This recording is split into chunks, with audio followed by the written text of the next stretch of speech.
Listo. Vamos entonces a empezar el día de hoy en el nombre del Padre, del Hijo, del Espíritu Santo. Amén. Pues pidamos por los enfermos, por todos los enfermos, especialmente por Clara Basto, que nos acompaña siempre, que está ahorita en una unidad de cuidados cardíacos, tuvo una arritmia por ahí extraña, una bajada de presión peligrosa, para que el Señor la acompañe y sobre todo para que experimente, ¿no? Su presencia y su acompañamiento constante. Dios te salve María, llena eres de gracia, el Señor es contigo, bendita eres entre todas las mujeres y bendito es el fruto de tu vientre Jesús. Santa María, Madre de Dios, ruega por nosotros los pecadores, ahora y en la hora de nuestra muerte. Amén. Gloria al Padre, gloria al Hijo y gloria al Espíritu Santo, como era en el principio, ahora y siempre, por los siglos de los siglos. Amén. Ave María Purísima, sin pecado concebida. En nombre del Padre, del Hijo, del Espíritu Santo. Amén. Ya habíamos avanzado algo en torno a la obra y la figura de San León Magno, ¿no? Ya habíamos visto cómo básicamente le toca pues una época muy problemática, ¿no? Digamos, una época realmente crítica, tanto por digamos, las situaciones exteriores que tiene que ver con la caída del Imperio Romano, las invasiones bárbaras, pero sobre todo por los desórdenes interiores, es decir, por esta aparición de herejías que al interior mismo de la iglesia están causando estragos. De ahí pues habíamos dicho, ¿no? La última ocasión, que en un primer momento el deseo del Papa León es que la paz recupere de nuevo, perdón, la iglesia recupere de nuevo la paz que el Señor le ha concedido. Acuérdense que desde los primeros padres de la iglesia, ¿no? Los llamados padres apostólicos, se insistía mucho en la unidad y la paz, ¿no? Ese era el eje fundamental de su insistencia. Y efectivamente lo que las herejías, ante todo, ¿no? Van a perturbar es la paz y la unidad de la iglesia. El problema con las herejías es que son desórdenes que surgen al interior mismo de la iglesia. Y por eso son mucho más peligrosas y también son mucho más difíciles de combatir. Porque se van a disfrazar de posturas correctas y querrán finalmente confundir a la mayor cantidad de fieles posibles, ¿no? De tal manera entonces que con erupción de Eutiques, que está promoviendo una herejía, básicamente está rechazando, como ya se había hecho antes, ¿no? La encarnación real del Señor, pues el Papa León también, ¿no? Desea que se devuelva la paz a la iglesia y acepta pues que se lleve a cabo lo dispuesto, en este caso por el emperador, ¿no? Es el emperador de Constantinopla, es decir, del imperio bizantino, ¿no? Porque Roma está destruida, o sea, literalmente Roma está, ¿no? Devastada. Y deciden que se lleve a cabo entonces un concilio para poder de nuevo establecer la paz al interior de la iglesia. Y el Papa contesta, ¿no? A esta invitación del emperador y también a la emperatriz Pulqueria, ¿no? Contesta por medio de una carta aceptando que se lleve a cabo, aunque efectivamente él hubiera preferido que se retrase durante algún tiempo su celebración. ¿Por qué? Porque lo primero que le interesa a León es conocer bien el caso. ¿No? O sea, León quiere tener la mayor cantidad de información posible para poder emitir un juicio, ¿no? Enteramente adecuado. No obstante, si el emperador ha decidido dar este paso, pues él, ¿no? Lo acepta y no quiere de ninguna manera oponerse a esa buena disposición. Y en un primer momento, ¿no? Se establece que no han de tocarse, ¿no? Temas referidos a la fe, o sea, que no va a haber, digamos, una discusión dogmática. No ese es el punto. El punto es que se pueda, ¿no? Restablecer la comunión con todo aquel que la pidiere. O sea, ¿qué es lo que está sugiriendo y en qué está pensando el Papa León? Uno, en el arrepentimiento de los que han propagado los errores. Y dos, ¿no? que se les pueda aceptar siempre y cuando muestren de manera evidente y honesta un arrepentimiento sincero. O sea, que no sea, digamos, algo meramente una formalidad, ¿no? Que sea un acto sincero de arrepentimiento. Entonces, para este concilio, se habían citado el 1 de septiembre del 451 en Nicea. ¿Por qué Nicea? Porque Nicea ya había sido una sede en el 325 del primer gran concilio, el Gran Concilio de Nicea, convocado por el emperador Constantino, donde se había ya establecido, digamos, el credo apostólico, ¿no? La rectitud de la fe, que es también donde había intervenido, ¿no? De manera directa y decisiva el gran San Atanasio. Ahora, el emperador, dividido entre sus ocupaciones políticas y su deseo personal de atender, ¿no? El propio concilio, decide entonces que este concilio no se lleve a cabo en Éfeso, sino en Calcedonia. ¿Por qué Calcedonia? Pues porque era una ciudad mucho más cercana a Constantinopla. De hecho, ¿no? Ubicada en la orilla asiática. O sea, lo hace, vamos, por comodidad geográfica, no por otra razón. Para él era más fácil poder trasladarse a Calcedonia que trasladarse hasta Éfeso. Y en la sesión inaugural, ¿no? Y esto es importante, refleja, porque se conservan las actas sinodales, refleja muy bien los dos grupos, que son los alejandrinos y antioquenos, que ya se habían formado en el episcopado. Recuerden que los sínodos, ¿no? Se llevan a cabo por medio de la reunión de los obispos, ¿no? Es pues una reunión o una junta episcopal. Entonces, bajo estas circunstancias, los comisarios imperiales pidieron que se elaborara una nueva profesión de fe. O sea, los enviados del emperador, ¿no? Solicitan que se elabore una nueva procesión de fe.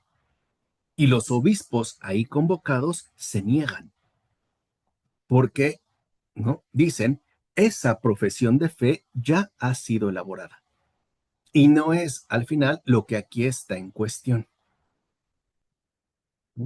O sea, ¿qué es lo que aquí podemos ver? Que en un primer momento, ¿no? El emperador Teodosio, que es el emperador Teodosio, quiere también, pues, como imponer sus respectivas normativas. Ujú. Es decir, él quiere finalmente que el Papa de Roma quede por debajo del emperador. Y esto involucra hacer, pues, modificaciones relevantes. Entonces, como los obispos se resisten, ¿no? Pues se decide una salida recurriendo a la lectura de textos normativos. Es decir, para salir de ahí, entonces se apela pues a la lectura de textos considerados normativos. Y es cuando hicieron el credo, hermana, ya estaba. El credo apostólico es el que fue confirmado, ¿no? En Éfeso, en el 325. Aquí lo que se hace en el concilio de Constantinopla es simplemente, digamos, reforzar ya los textos normativos, ¿no? Y rechazar por completo cualquier influencia de herejía, ¿no? Entre estos textos normativos es donde se lee una carta que se conoce como el Tomus, que el propio León escribe y dirige al obispo Flaviano, ¿no? Recuerden que este obispo es el que le da noticia a León de lo que está ocurriendo con Eutiques y el Papa León lo regaña por haberse callado tanto tiempo esta situación. Es decir, por no haber dado, ¿no? Aviso con la anticipación requerida, ¿no? Sino por haberlo dejado pasar. Y básicamente lo que se proclama es lo siguiente: esta es la fe de los padres, esta es la fe de los apóstoles, y así lo creemos todos. Pedro ha hablado por la boca de León. Los apóstoles así lo enseñaron. León ha enseñado piadosamente y con verdad. Cirilo, y esta, digamos, esta mención a Cirilo, ¿no? De Alejandría, es lo que permite establecer la comunión entre Occidente y Oriente. Ujú. En Calcedonia, el representante de Occidente es el Papa León. El representante de Oriente es Cirilo. Y los obispos consideran que la fe de los apóstoles, la fe de los padres, ¿no?, es la que ha sido enunciada por León, entiéndase Occidente, y por Cirilo, Oriente. Y dicen, eterna memoria para Cirilo. León y Cirilo han dado las mismas enseñanzas. Anatema el que no lo crea así. Esta es la verdadera fe. ¿Qué es entonces lo que sucede? ¿Qué quería el emperador? Oponer a Oriente, poner a Oriente contra Occidente. Lo que quería era sembrar discordia. Y los propios obispos no lo permiten. Porque el concilio, desde su primera sesión, algo tiene claro. Cirilo y León, es decir, Oriente y Occidente, son una y la misma iglesia. Y ambos, a pesar de que tengan un vocabulario cristológico distinto, ¿no? No del todo diferente, pero sí sensiblemente distinto, ¿no? Ambos son los verdaderos intérpretes de la fe de Nicea, o sea, del credo apostólico. Y esos son, en todo caso, los textos normativos. Eso es lo que se deja en claro en la segunda sesión del Concilio de Calcedonia. O sea, ¿qué quiere el emperador? Discordia entre Oriente y Occidente. Los obispos se oponen y consideran que no, porque Oriente y Occidente profesan en definitiva una y la misma fe, la fe de los apóstoles. Vamos, en todo caso, ¿no? Como dijeron, la fe de los padres, ¿no? Ya en la tercera sesión, ahora sí, se dispone que se juzgue a Dioscoro, que es el que había también sugerido tanto herejías como intrigas. Dioscoro se rehúsa por 3 veces comparecer en el concilio. Así pues, como no va, digamos, como no da la cara, en la tercera ocasión el concilio firma su deposición como patriarca. Es decir, queda depuesto, ¿no? Y la sesión decisiva del 22 de octubre, aquí sí, revela la confusión que estaba reinando en la asamblea. Lo primero que debemos entender es que el problema era complejo. Ujú. Porque lo que había, pues, que elegir no era entre León y Dioscoro, como, ¿no?, aparentemente se estaba ahí planteando, sino entre León y Cirilo. O sea, el problema era complejo porque lo que se quería era confrontar a León con Cirilo, confrontar, pues, al occidente con el oriente. Ujú. Y para evitar esta ruptura, los comisarios imperiales proponen la creación de una comisión formada por delegados de cada una de las diócesis representadas en este concilio. Los legados romanos y Anatolio, ¿no?, serían pues los encargados de elaborar el texto definitivo.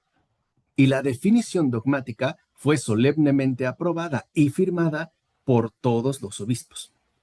O sea, se pusieron de acuerdo y se dan cuenta de que en realidad no es la discordia la que debe de prevalecer, sino la comunión a partir de la confesión de fe. Es decir, a partir, pues, ¿no?, de la tradición apostólica. El 29 de octubre, ¿no?, se dictaminaron los privilegios de la sede de Constantinopla en ausencia de los legados romanos. O sea, quiere decir que en esta sesión, ¿no?, se le otorgan privilegios a la sede de Constantinopla sin que los representantes de Roma y por ende de Occidente estén presentes. Y el decreto que se formula en esta ocasión la reconocía como la Segunda Roma y le atribuía iguales privilegios. Aquí ya se ve cuál era una de las intenciones principales del emperador al convocar este concilio. Lo que básicamente él quería era hacer de Constantinopla la segunda Roma. O sea, ponerla, pues, ¿no?, al mismo nivel de la sede romana y además concederle igualdad de privilegios. Obviamente, como los legados romanos no estaban presentes y se aprobó, pues estos, cuando aparecieron, objetaron lo ahí resuelto. Uh-huh. El Papa, desde Roma, anunció que confirmaría el concilio en materia de fe solamente. O sea, lo que le interesa es la ortodoxia. Uh-huh. O sea, lo que le interesa es pues la eliminación de la herejía, no los asuntos políticos que ahí se están mezclando. Y esta confirmación selectiva del concilio por parte de León es la expresión, ojo, de una autoridad que ya se asume y se considera superior al propio concilio. O sea, con el Papa León, algo queda claro. Los concilios que son convocados son legítimos, pero la autoridad mayor está en el Papa, o sea, en el obispo de Roma. ¿Por qué esa insistencia? Porque sin esta autoridad definitiva, ¿no? Cada diócesis haría exactamente lo que se le diera la gana, ¿no? De manera arbitraria, que si vemos es lo que ha seguido pasando a lo largo de toda la historia de la Iglesia, hasta llegar al llamado camino sinodal de Alemania, ¿no? Donde ellos dicen que, bueno, hay crisis en el sacerdocio, entonces hay que cambiar ciertas cosas, y la conferencia episcopal alemana pues ha mantenido, digamos, distancias en cuanto a lo dicho por el Papa, en particular por el Papa Francisco, porque una buena tendencia de la Iglesia Católica alemana es que se ordenen diaconisas, sacerdotisas, ¿no? Que se bendigan las parejas del mismo sexo y, bueno, todo lo que ahí, digamos, se puede implicar, ¿no? Y lo que ellos dicen es que al final, pues forman una especie de iglesia nacional, ¿no? Y no quieren reconocer esta, digamos, autoridad superior, ¿vale? Pero lo que queda claro, pues, en Calcedonia es que el Papa de Roma tiene una autoridad apostólica y que esa autoridad está por encima de cualquier concilio convocado. Así veremos que los años que siguen a Calcedonia fueron años difíciles no solo para la vida del Papa León, sino también de la Iglesia misma. Primero, debido a las sublevaciones internas que acontecieron en la Iglesia de Oriente. Y estas sublevaciones son las que más preocuparon al Papa León, que además se agravaron por la invasión del norte de Italia por los hunos y de la ciudad de Roma por los vándalos. O sea, hay invasiones, ¿no? En Roma, hay invasiones en el norte de Italia y también hay sublevaciones internas en la propia iglesia de Oriente. Y para que sus intervenciones en el Oriente fueran más diligentes, instituye en Constantinopla una delegación permanente, que es, digamos, el inicio de las futuras nunciaturas apostólicas. Ahí comienza, cuyo primer titular fue Juliano, obispo de Cos, y que va a desempeñar con fidelidad este encargo, pues ciertamente delicado, porque el monofisismo, o sea, aquella herejía que sostenía que Cristo solo tenía una naturaleza, de monos uno y fisis naturaleza, solo una, muchos decían que solo la humana, otros que solo la divina, ¿no? A pesar de la condena conciliar que había recibido, seguía muy extendido en los ambientes monásticos, tanto de Palestina como de Egipto. O sea, ahí todavía, ¿no? Estaba, digamos, eh, muy latente. Así pues, en el año 457, escribe al emperador en el que le solicita su intervención para restaurar la fe católica en la sede de Alejandría y la paz en toda la iglesia. Pues en el oriente, el papa no podía sino intervenir mediante el brazo secular del emperador. Eso es algo que también hemos olvidado. Hasta la modernidad, uh-huh, La iglesia tenía una autoridad que era una autoridad no secular. Es decir, los asuntos seculares, las decisiones, ¿no?, tomadas por medio de lo que hoy llamaríamos actos ya, ¿no?, ejecutados mediante vías políticas, no le correspondían a la iglesia, le correspondían a lo que se consideraba el brazo secular del propio imperio. Ujú. Y esto es lo que a veces nos ha llevado, por ejemplo, a confundir lo que ya habíamos explicado en alguna ocasión, la mal llamada Santa Inquisición. De hecho, la Santa Inquisición como tal no existe, nunca existió. Lo que sí existía era el llamado Santo Oficio, que sigue existiendo. Les voy a decir como mis alumnos, a ver, el que me diga hoy en día cómo se llama el Santo Oficio, lo exento del examen final. Es más, le pongo 10 ahorita y ya la libró en el semestre. ¿Cómo se llama hoy en día? Porque existe, ¿eh? Ya no se llama No, Santo. es que tiene un nombre, es algo de la fe, pero es que yo soy muy mala para los nombres, pero es algo de la fe. Ujú, exacto. Es decir, lo que antes era el Santo Oficio, hoy es la Comisión para la Doctrina de la Fe, del cual fue prefecto muchos años un Ratzinger, por ejemplo. Ese es el Ya Santo Oficio. intenté, No, porque no diste la respuesta completa. No, casi, pero no, algo por ahí, ¿no? Ibas, pero ibas cerca, cerca, ¿no? La Comisión para la Doctrina de la Fe es lo que antes se llamaba el Santo Oficio. ¿Cuál es su función? Cuidar la paz y la unidad de la Iglesia. Es decir, estar atento contra posibles herejías, contra adulteraciones, etcétera.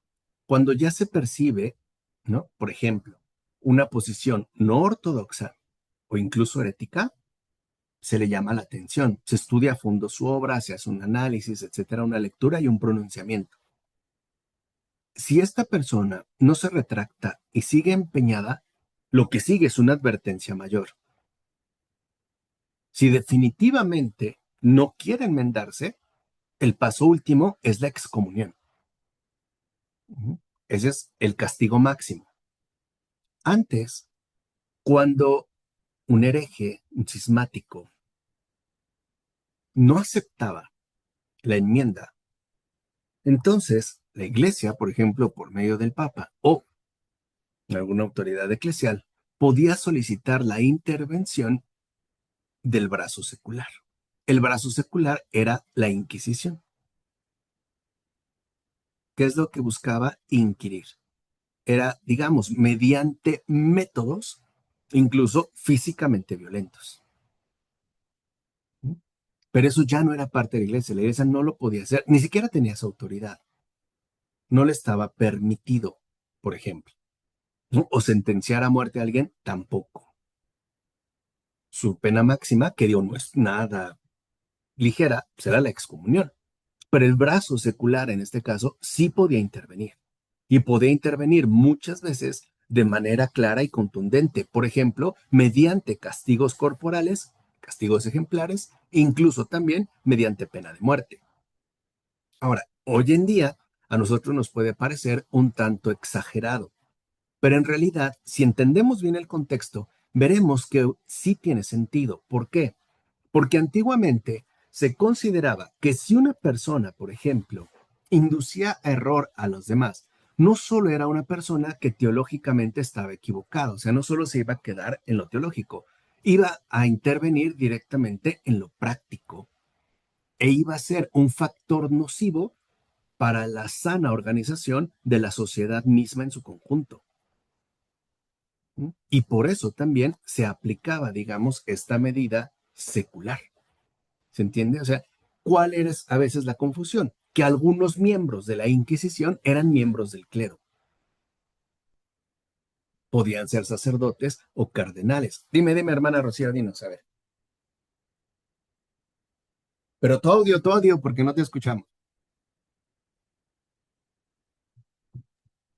Digo que sí, sí existió que quemaban a algunas personas, o eso no es Sí, cierto, que sí, claro. porque según Y bueno, también yo sé que los dominicos, los padres dominicos, o no sé quién eran, ellos estaban encargados de eso. ¿Sí es cierto? Sí, sí es verdad.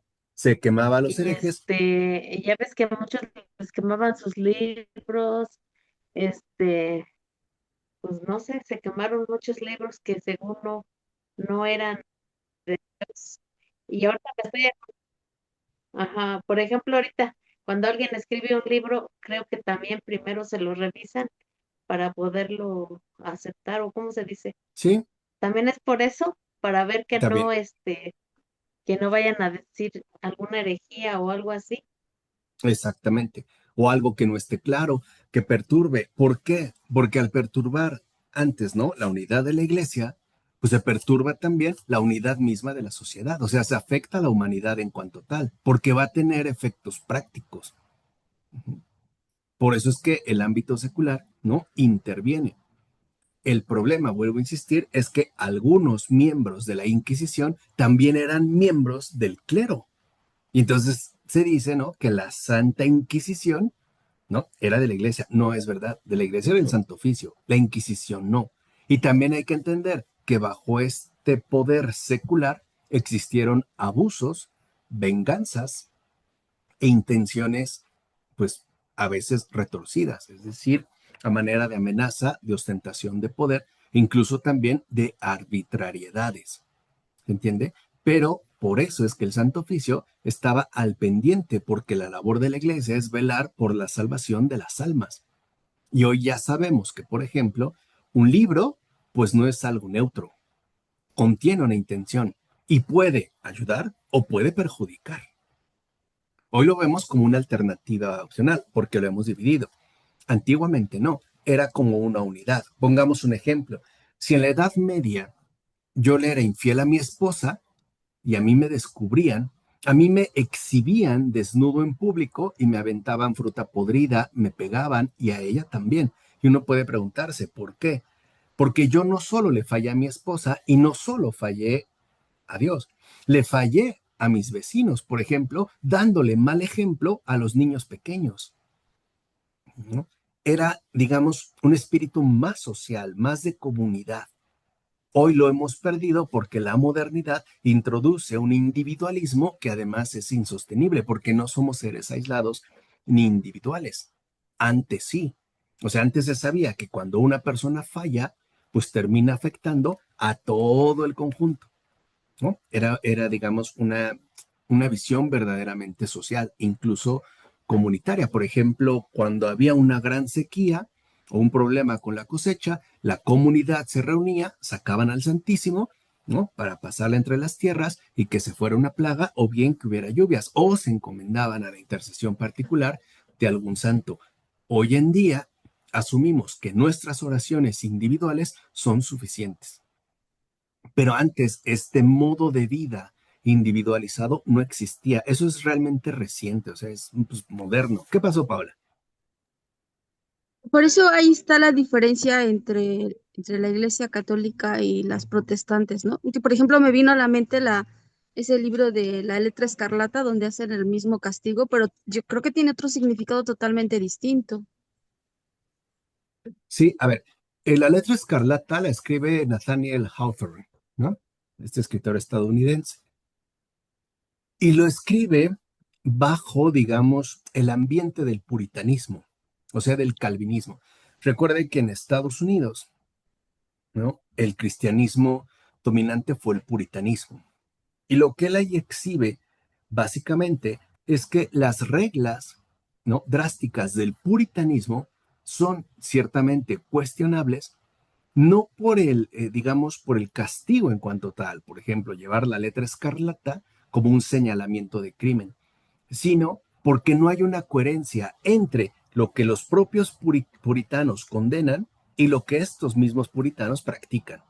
O sea, hay una, digamos, denuncia de hipocresía, ¿no? Que suele ser común también dentro de estos ambientes y que para nosotros, vuelvo a repetir, se ha vuelto inconcebible porque hemos perdido de vista un imaginario social de vivencia en común.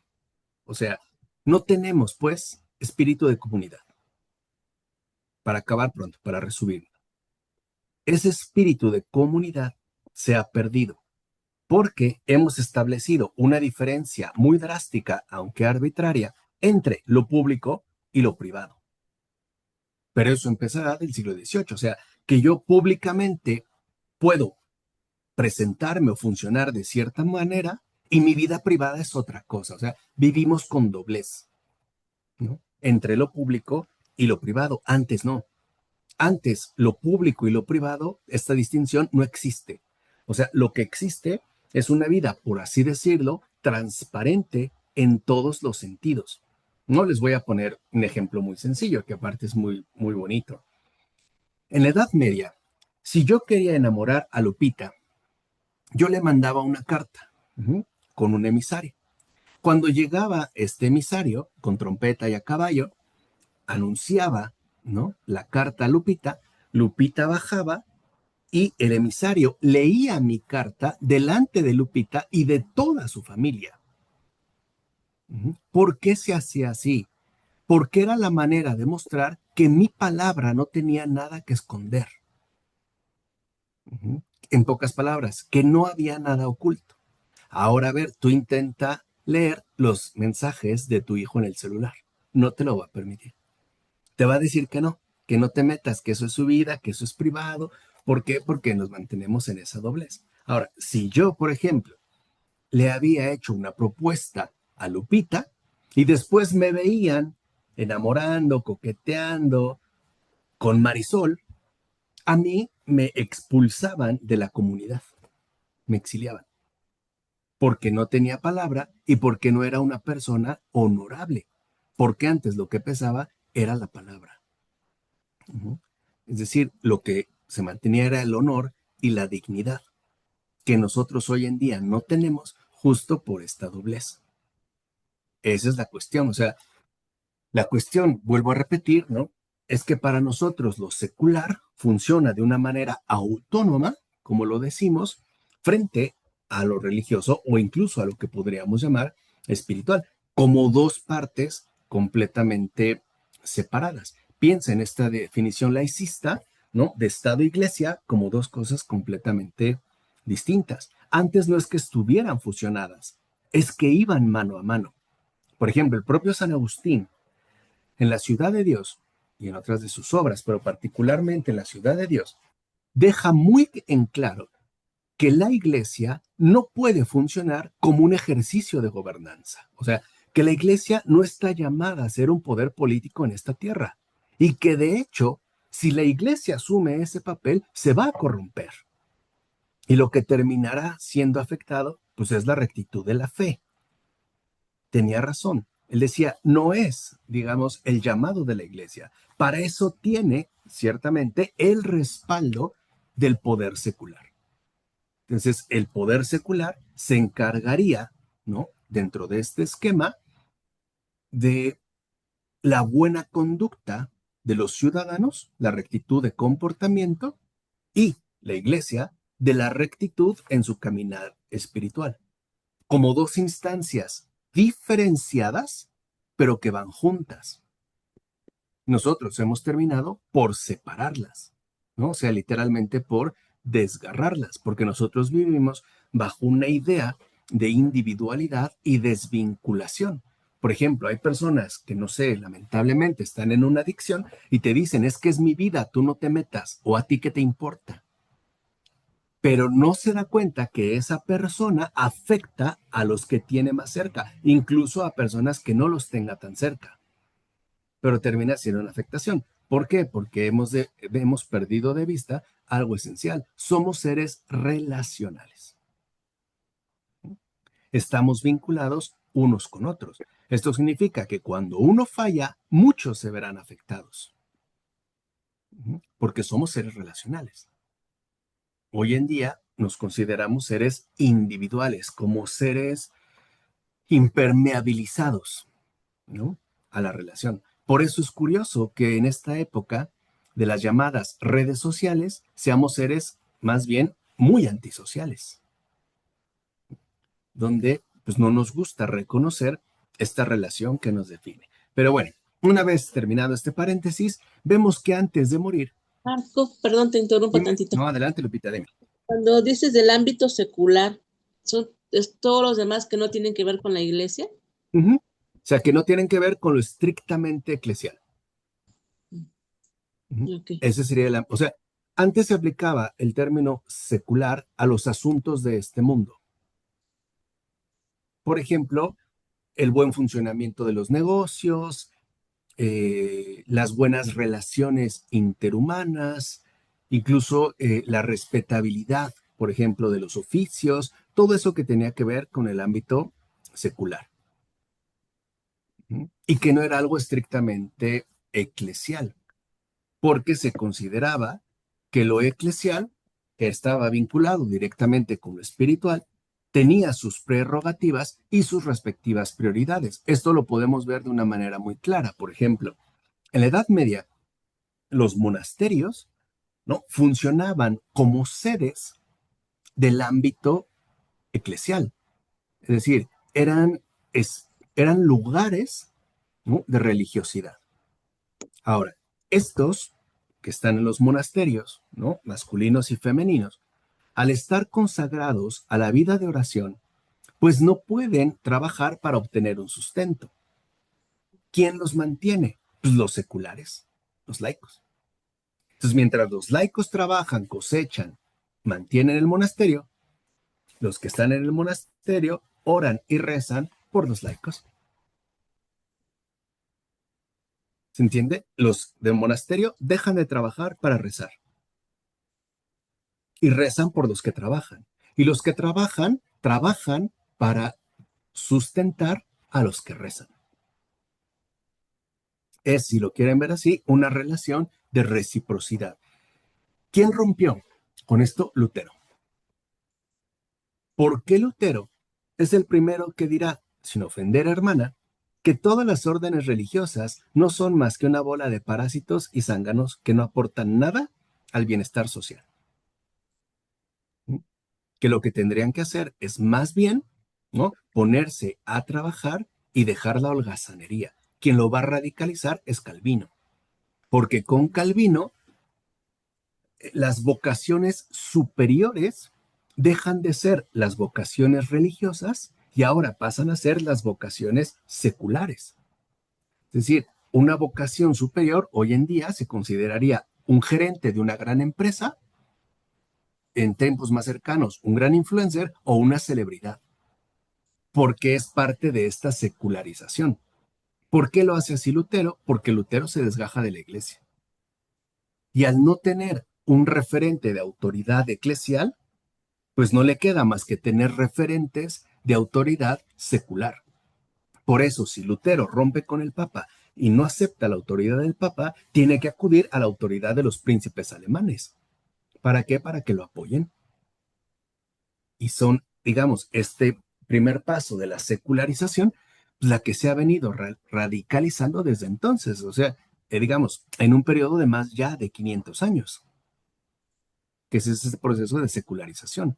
Por eso con Calvino, por ejemplo, como ya no hay una instancia religiosa, una iglesia que defina, ¿no?, digamos, la superioridad del estado de vida, ¿qué termina diciendo Calvino?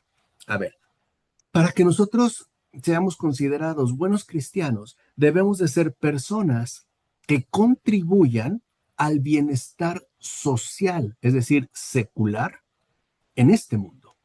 Entonces, ¿qué tienes que hacer? Trabajar, ser ahorrativo, tener buenos ingresos y llevar una vida moralmente irreprochable. Es el calvinismo, o sea, el puritanismo. Entonces, ¿cuándo eres un buen cristiano? Cuando eres un buen ser humano en términos seculares. O sea, cuando no faltas a tu trabajo, cuando cumples todas las reglas, cuando no perturbas para nada el orden civil establecido, o sea, cuando no atentas contra la ley secular. ¿Quién es el cristiano? Pues el ciudadano ejemplar. Ujú. Pero esto es protestante, o sea, esto viene con Lutero, repito, y después se radicaliza con Calvino, ¿no? Hoy en día afortunadamente, se está volviendo a reconocer que la carrera secular o el camino secular no es necesariamente ni lo único ni lo mejor, que puede haber otras vías no seculares que nos conduzcan a un estado de vida más pleno. Por ejemplo, las vocaciones religiosas. Pero esto es algo que todavía va ganando terreno, o sea, vamos, no es algo que esté del todo consolidado, pero al menos ya se ve como una alternativa, o sea, la renuncia a lo secular. Ahora, en la actualidad, esta renuncia a lo secular no necesariamente tiene una resolución cristiana, más bien suele tener una resolución orientalista. Por ejemplo, en prácticas budistas o eco-friendlies, ¿no? Del no consumo, la comida vegana, el no maltrato a los animales, etcétera, etcétera, etcétera. Porque el orientalismo es, digamos, eh, el elemento que quizá ha ganado más terreno en los últimos tiempos. También ya lo habíamos explicado en alguna ocasión. Pero por lo menos ya se considera que lo secular no es lo único, ni que es algo enteramente exclusivo, que puede haber otras formas de vida. Piensen, por ejemplo, en los hippies, ¿no? De amor y paz, donde se denuncia abiertamente la esclavitud laboral, el consumismo, etcétera, y se busca regresar a una especie de vida no contaminada por las impurezas seculares. O sea, eso es, digamos, parte de nuestro panorama actual. Bueno, pero algo importante es que antes de morir, el Papa sí tuvo dos grandes consolaciones. A la muerte de Anatolio, fue elegido para la sede de Constantinopla Genadio, que era una persona muy cercana al Papa y que gozaba de su entera confianza. Y depuestos los monofisistas, ocupó la sede alejandrina Timoteo Salofaciol, que era un monje fiel a la fe católica y que contó con el beneplácito papal desde el comienzo. Desde la carta de felicitación acaba con una exhortación que viene a ser, digamos, como una especie de resumen de lo que fue su propia vida y actividad pastoral. Y le dice a Timoteo, imita al buen pastor, que va en busca de la oveja perdida y la carga sobre sus hombros. En tu celo por el servicio de Dios, compórtate de tal manera que esos que se han alejado de la verdad retornen hacia Dios por la oración de su iglesia. El misterioso edificio de la fe no permite una ruptura de este género. A las almas, con tu guía solícita y verdadera, reúnelas a todas bajo el mismo techo. O sea, ¿qué le interesa al Papa León? La unidad de la iglesia. Porque él percibe que en el ambiente que le toca vivir, lo que está dominando y lo que se está imponiendo es la separación, es la discordia y es el distanciamiento, que va en contra del espíritu de unidad de Cristo mismo. Lupita, ¿quieres comentar algo?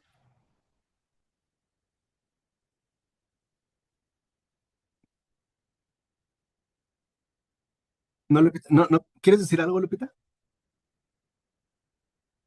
¿No? Ah, ok, es que pensé que querías prender el micrófono. Bueno, pues al año siguiente el Papa León moría. Fíjense, no contamos con información exacta sobre el día de su muerte, pero todo induce a pensar que el día de su fallecimiento fue el 11 de noviembre. ¿Por qué? Porque es la fecha en que se celebra su memoria litúrgica. En el año de 1754 fue declarado doctor de la Iglesia por Benedicto XIV.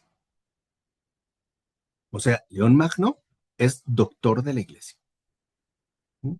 Y se le dio este título hasta 1714. Y a su muerte, lo más importante es que el Papa León Magno dejó una iglesia pacificada y unida. Ahora, vean desde aquí una primera señal providencial. ¿Alguien de las que está aquí recuerda cuáles fueron las primeras palabras del Papa León XIV una vez elegido obispo de Roma? ¿Qué fue lo primero que dijo?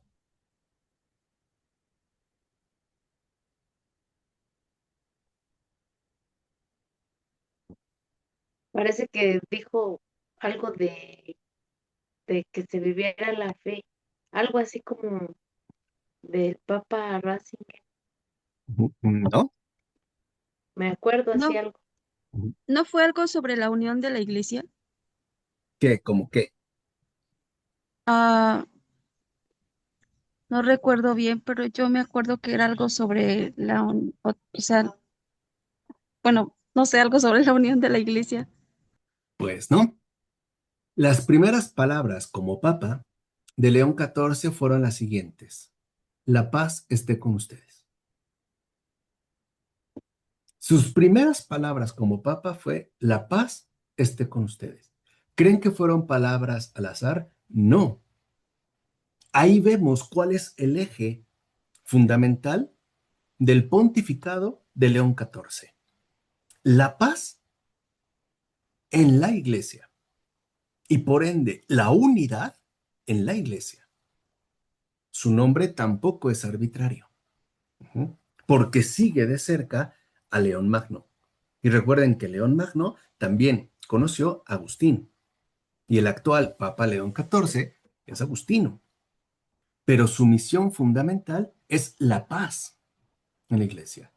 ¿Por qué? Porque vivimos tiempos turbulentos, tiempos que se empeñan en quitarnos la paz, cueste lo que cueste, ya sea por motivos externos, por ejemplo, amenazas de guerras, invasiones, crisis económicas, epidemias, pero sobre todo por motivos internos. ¿Sí? Por ejemplo, ya no con abiertas herejías, pero sí con prácticas neopaganas que nos han llevado a perder de vista lo esencial, incluso a vivir la fe no como lo que es un alivio, sino como lo que no es, o sea, un agobio. Ujú. Si hay algo que hoy en día nos cuesta experimentar a todos, es la paz, porque la verdadera paz solo proviene de la convicción total de la presencia de Dios en el mundo y en nuestras vidas. Pensemos algo muy sencillo. Cuando la economía no alcanza, es un motivo muy potente para la inquietud. Qué difícil es mantener la paz sabiendo que Dios se hará cargo. O cuando sentimos la presión social por el incremento del empleo. O cuando nos inquietamos porque vemos a nuestros hijos medio perdidos y extraviados, digamos, atrapados en los lazos venenosos del mundo, que se nos están yendo de las manos. Hoy lo que más trabajo nos cuesta mantener en nosotros es la paz del alma. Y acuérdense que fue lo primero que Jesús le dejó a sus apóstoles una vez resucitado. La primera vez que se aparece ante ellos, les dice, la paz esté con ustedes. Es lo primero que les dice. Son palabras del resucitado. La paz esté con ustedes. Las mismas palabras que utiliza León XIV al iniciar su pontificado. Son palabras del resucitado. Es una promesa del resucitado. Es decir, que no podemos permitir que la inquietud gane terreno, que tenemos que escuchar de nuevo al resucitado y confiar plenamente en él, porque no se lo dice una vez, se los dice dos veces. La paz esté con ustedes. Si Cristo dio un mandato, es este. La paz para el cristiano no es una opción, es una obligación.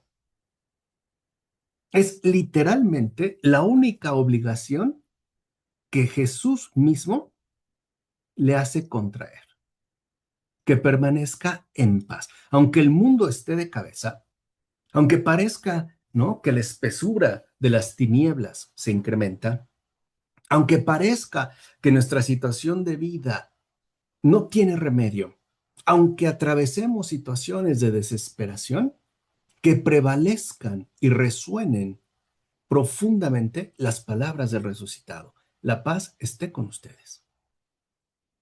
Por eso era importante terminar con León Magno, porque así nos conectamos con el actual obispo de Roma, León XIV. ¿Qué pasó, Paola? ¿Puedo compartir algo que me pasó hace poquito y que está relacionado con lo que está diciendo, profe? Sí, claro. Hace como unas 2 semanas más o menos, bueno, usted ya, bueno, y varios también ya saben que yo vivo en una parte, pues, la que me alcanza, ¿verdad? Y es muy conflictiva. Y hace como 2 semanas, no sé cuántos vecinos de los edificios que están aquí se agarraron a golpes, pero sacaron pistolas, machetes y todo. Y de hecho, a nosotros fuera de la puerta nos aventaron cosas y todo, pero nosotros obviamente no salimos. Yo la verdad estaba muy nerviosa porque no sabía hasta dónde iban a llegar, pues la revuelta que estaban haciendo porque era un desastre total. Y la verdad es que yo estaba muy, muy nerviosa porque como yo también, usted sabe, sufro ataques de pánico, pues, y luego sin poderme mover, no tenía idea de qué hacer. De hecho, llamé aquí a, o sea, la policía, o bueno, carabineros, como dicen aquí, varias veces, pero no vinieron justamente porque la zona es conflictiva. Y, y yo tenía el cuerpo así temblando de ansiedad, de miedo, tenía obviamente pues ya el dolor en el estómago y a mí me vino a la mente uno de los santos que no me acuerdo quién fue, pero se quemó, o sea, en un incendio se quemó un poco porque decía que no pensó en Dios en ese momento y que le quedó como recuerdo. Usted debe de saber quién es porque usted sí es bueno para los nombres. San Martín de Tours. Ah, sí. Entonces yo pensé en ese momento y lo que hice fue agarrar mi rosario y empezar a rezar el rosario. Y, y yo decía, si allá afuera rezan, gritan fuerte, nosotros rezamos más fuerte. Yo les dije a mis hijos, vamos a rezar, porque de verdad se pone muy feo. Entonces empezamos a rezar en voz alta y fue algo, pues yo lo siento así como, de verdad, como una intervención de la Virgen, porque, bueno, de Dios también, porque cuando terminé justamente de rezar el rosario, cuando terminamos de rezar el rosario, se acabó el pleito. O sea, y para mí, y ahí regresó para mí la paz. O sea, pero en lo que iba rezando, yo trataba de respirar y concentrarme en la oración o sea, y decir, si ellos gritan fuerte, mi oración grita más. Entonces, fue algo que experimenté así como, pues que a lo mejor ni siquiera merecía, pero se lo agradecí infinitamente a Dios. Sí, claro. Y estos, digamos, ¿no? Son como ejemplos que nos permiten comprender que lo que Cristo dice es. Ajá. O sea, Cristo no da sugerencias. Cristo es la verdad. O sea, Cristo es el fundamento de la realidad misma. La paz esté con ustedes no es un consejo, es una orden. Es la única, digamos, el único imperativo, ¿sí? La única ordenanza que Cristo establece. La paz esté con ustedes. Eso no significa que siempre vamos a estar alegres. A veces podremos atravesar momentos, por ejemplo, de fe, de una fe quebrantada, literalmente. Momentos, ¿no? Que parecen conducirnos a una situación sin salida. Momentos donde humanamente no hay escapatoria. Y ahí es cuando tenemos que escuchar al Señor que nos dice, la paz esté con ustedes. O sea, la paz esté contigo, porque aquí estoy yo. De eso yo me encargo. No quiere decir que las dificultades van a desaparecer. Ese no es el objetivo. El objetivo es que crezcamos en ese abandono total que nos permite atravesar las dificultades, si no con una sonrisa, sí con una paz profunda, porque eso es lo cristiano. O sea, eso forma parte precisamente del realismo de la fe. O sea, a veces nos han dicho, ¿no? Que la fe es como una especie de optimismo ingenuo que nos lleva a estar todo el tiempo alegres. Pues no, no, eso no es la fe. O sea, la fe tiene su dramatismo, tiene sus momentos de crisis, tiene sus momentos de quebranto, tiene, digamos, momentos de una especie como de abandono, ¿no? Donde en efecto nos puede llegar a ganar la inquietud. Y esto me refiero a situaciones incluso como muy ordinarias de la vida, ¿no? Porque lo podemos ver como un problema, como puede ser una enfermedad, como puede ser un despido, como puede ser una carencia económica o toda una serie de situaciones que se pueden ir presentando a lo largo de nuestra existencia. Y no obstante, el Señor insiste, ¿no? La paz esté con ustedes. O sea, lo que al Señor le interesa es que alcancemos una fe madura, una fe profunda, una fe que aunque no sonríe, no está inquieta. Porque esa es maduración. O sea, no siempre vamos a estar sonrientes, pero sí podemos atravesar las situaciones, ¿no? Que se nos presenten en paz, con esa paz del resucitado, es decir, con una paciencia, ¿no? Con una confianza que nos va como fortaleciendo y que nos va, ah, por así decirlo, robusteciendo. En particular, cuando se pueden llegar a presentar situaciones en nuestra vida que no somos capaces de resolver. Ujú.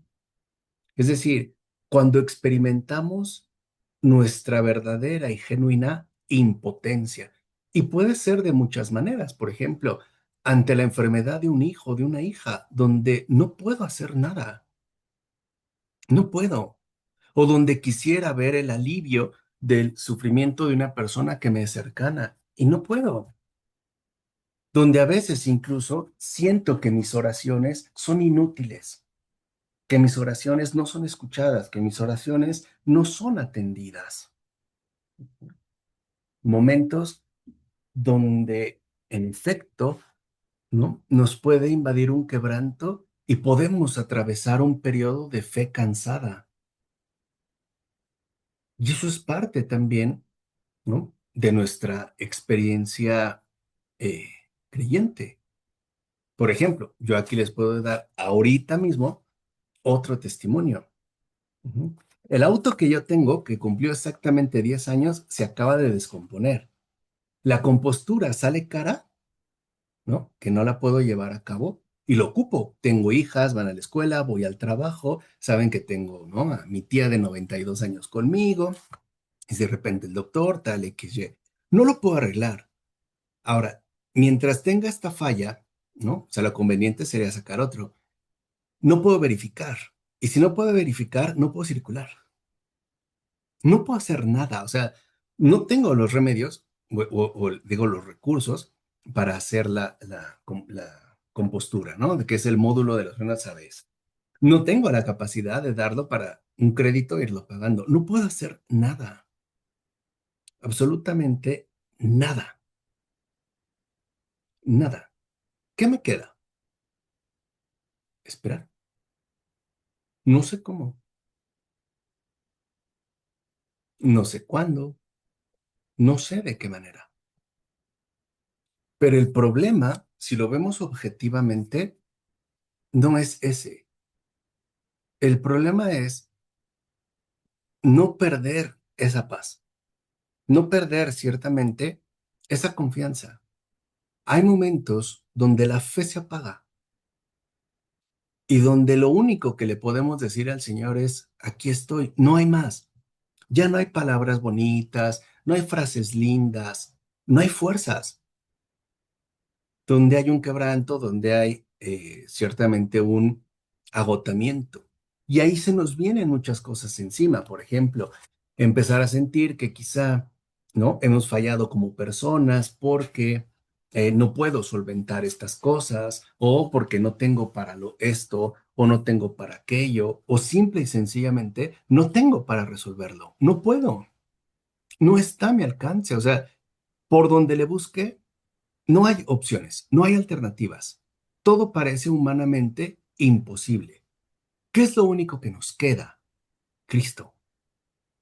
La paz esté con ustedes. Y esto es parte, digamos, de situaciones que todos vamos a atravesar de una manera u otra.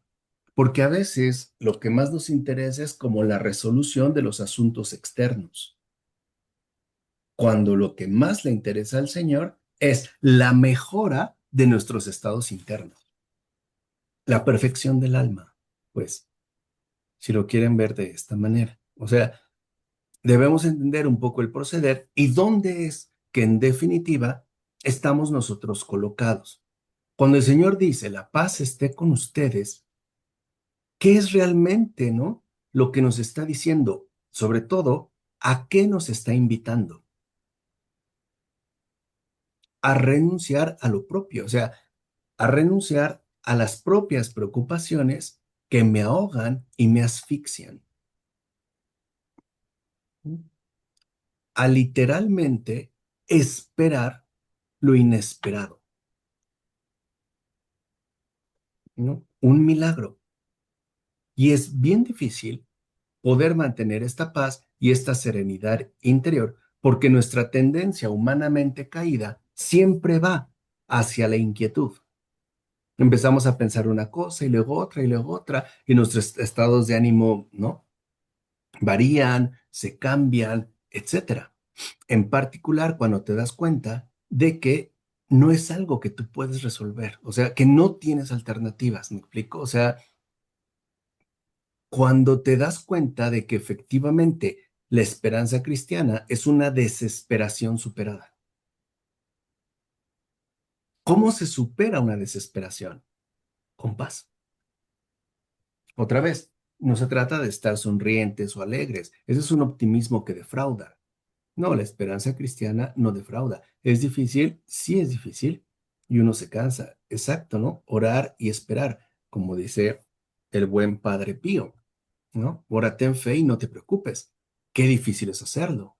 Porque podemos orar, podemos decir que tengo fe, pero no preocuparme es como a veces pedir demasiado.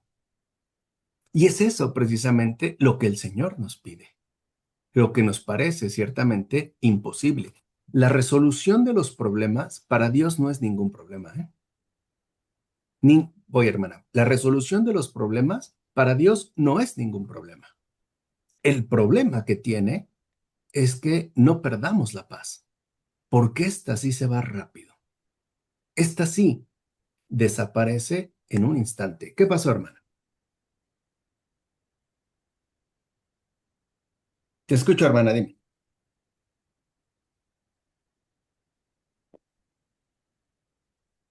Hermana, ¿querías decir algo? Pues sí, digo que sí es verdad que, sí es verdad que hasta los momentos difíciles,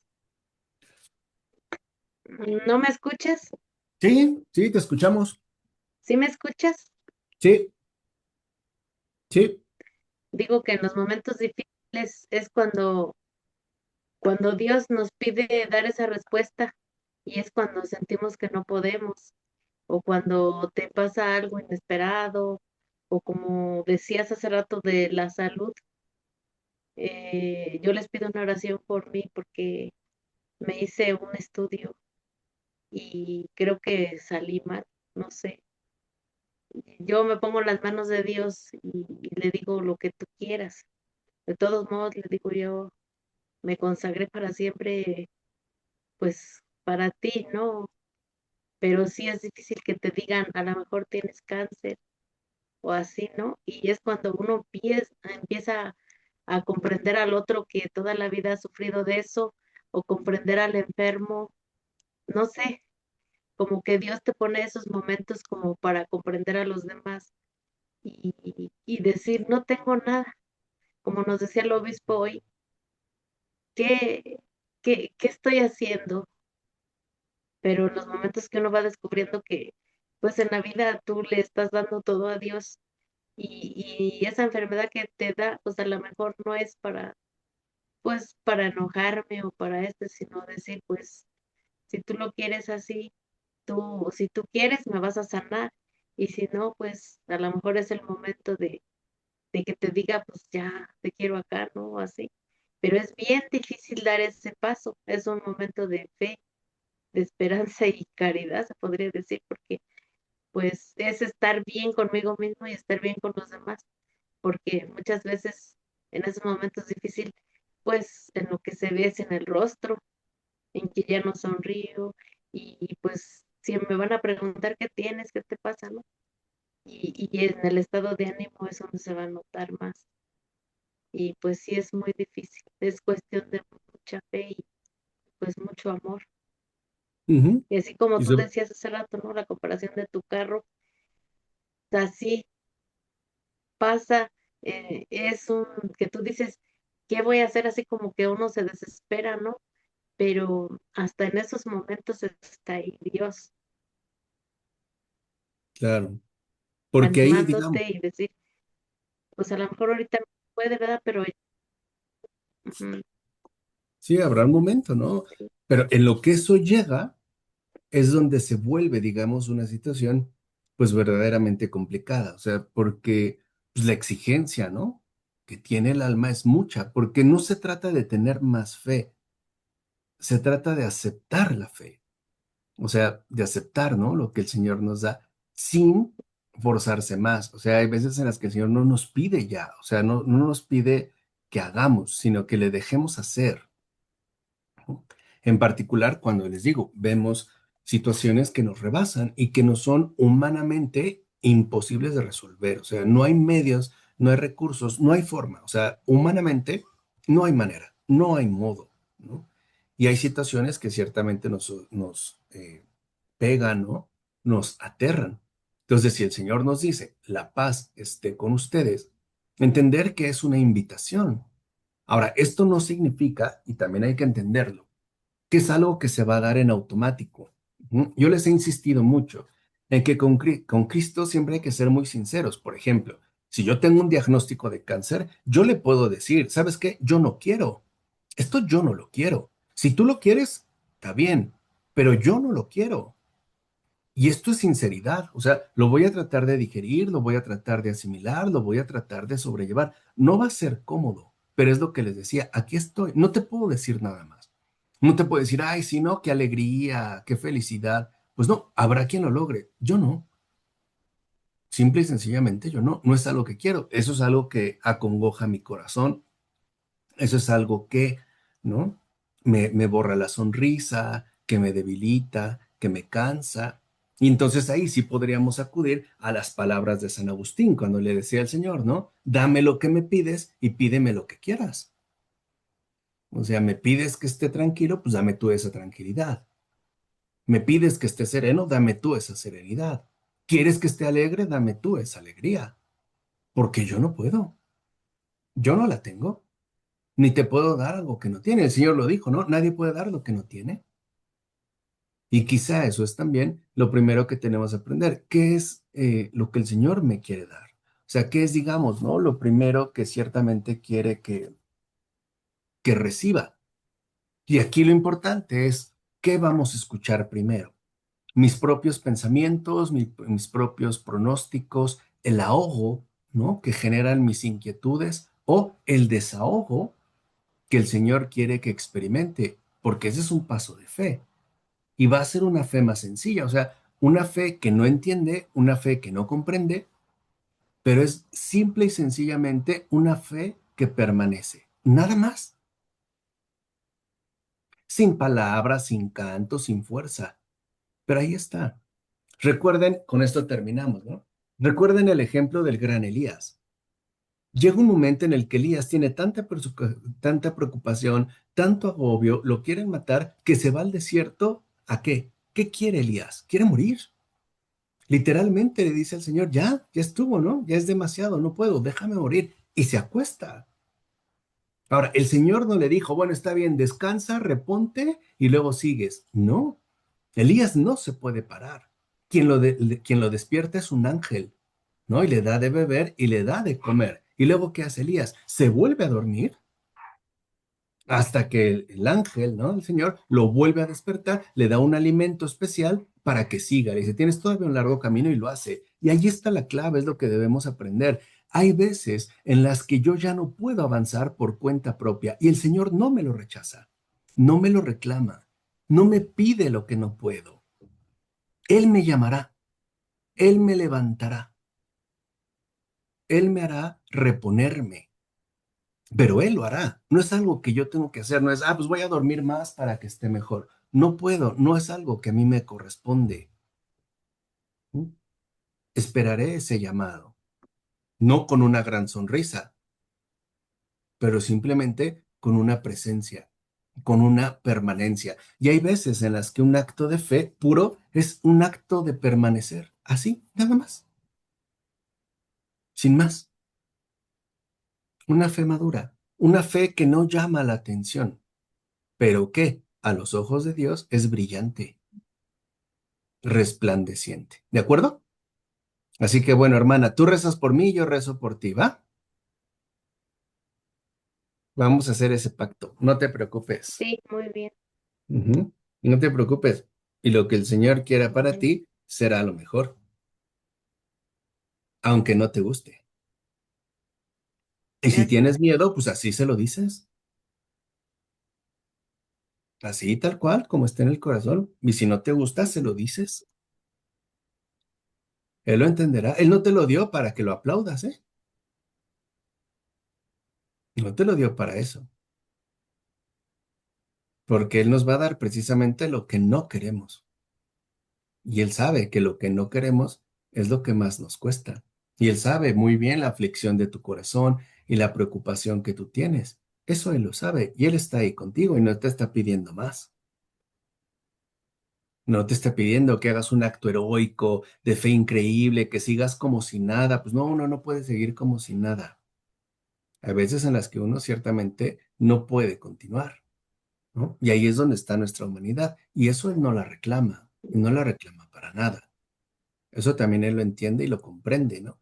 Y si hay que hacerle berrinche, pues le hacemos berrinche. Tan fácil. Y también le podemos reclamar tan fácil. Hoy nos podemos pelear, pero nos dormimos juntos. Ujú. Nos vamos a arañar y nos vamos a empujar y vamos a discutir, pero dormimos juntos. Y otra vez, él no nos pide a veces como una reacción que no corresponde a nuestra realidad dada. ¿De acuerdo? Entonces, hermana, tú rezas por mí y yo por ti, ¿ok? Sí, está bien. Vale. Pues bueno, qué Sí, gusto que nos hayamos podido reunir. Espero que les ayude esto. Continuaremos la siguiente ocasión con San León Magno. Qué gusto verte, Olivia, Lupita, Paola, Gracias, Marisol, Carmen. hermana Rocío. Estamos pues en contacto. También oremos por la pronta recuperación de nuestra hermana Clara Basto. Así sea.